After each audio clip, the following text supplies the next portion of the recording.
Continuing a conversation with Lewis Clark, president of the Government Accountability Project, popularly known as GAP. Just for the record, I've been a member of your organization, Lou, for 2 or 3 years now. I think it's a very worthwhile organization.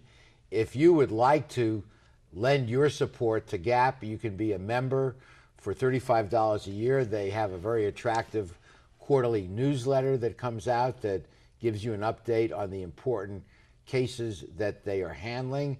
The website is where you go to join, www.whistleblower.org.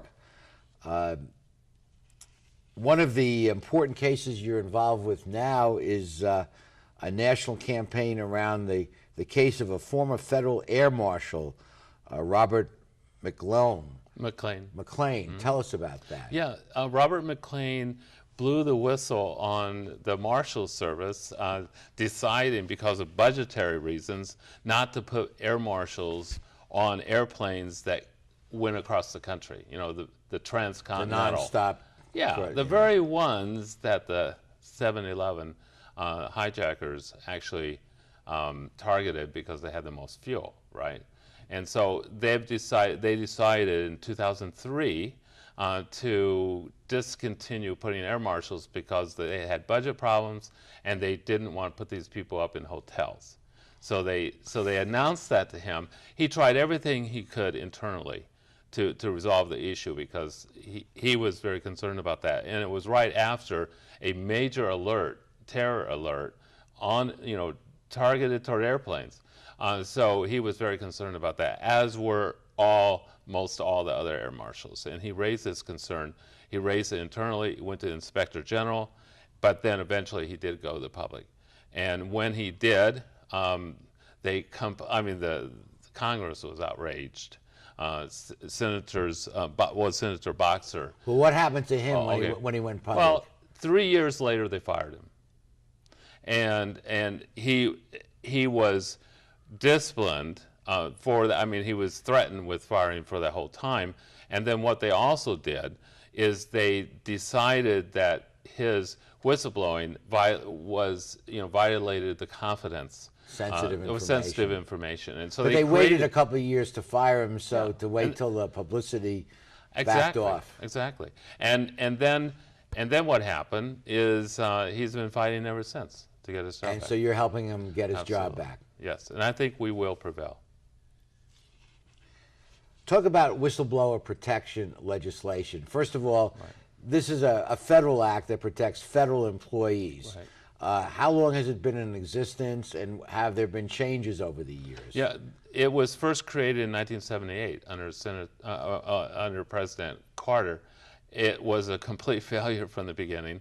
In 1989, it was revamped. It was successful for about a year or two, and then it started not working anymore. And then in Why did it stop working? Well, because basically it's all internal to the bureaucracy, and so the bureaucracy essentially decides the cases.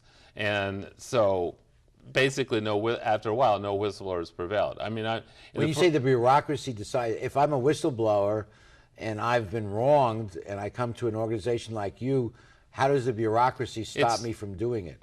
Not in terms of whistleblowing, but in terms of being protected if you get fired. The adjudication of those cases stays within the federal government, essentially within the executive branch of government. But with you, it goes into the courts, of course. Well, whenever we can, we take it into the courts. But we also... it's supposed to work within the agency. Absolutely. But it often doesn't. It rarely does. Rarely does. Yeah, rarely does. And in fact, out of the last 200 cases, only two whistleblowers have prevailed. Only 1%. Within the bureaucracy. Yeah.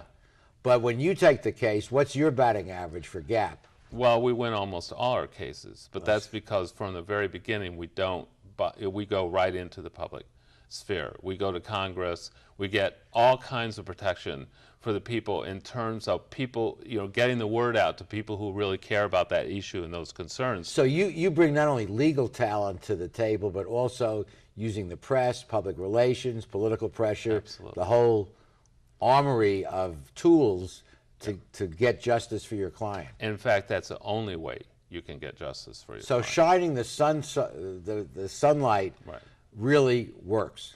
Absolutely. And that's the only thing that works.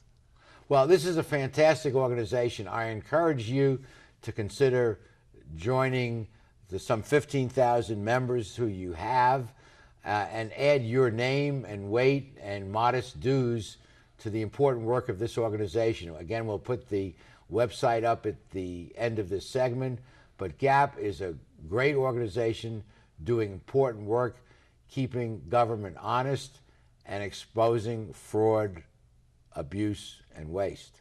Right. Okay, we'll be continuing this conversation after we pause for these messages.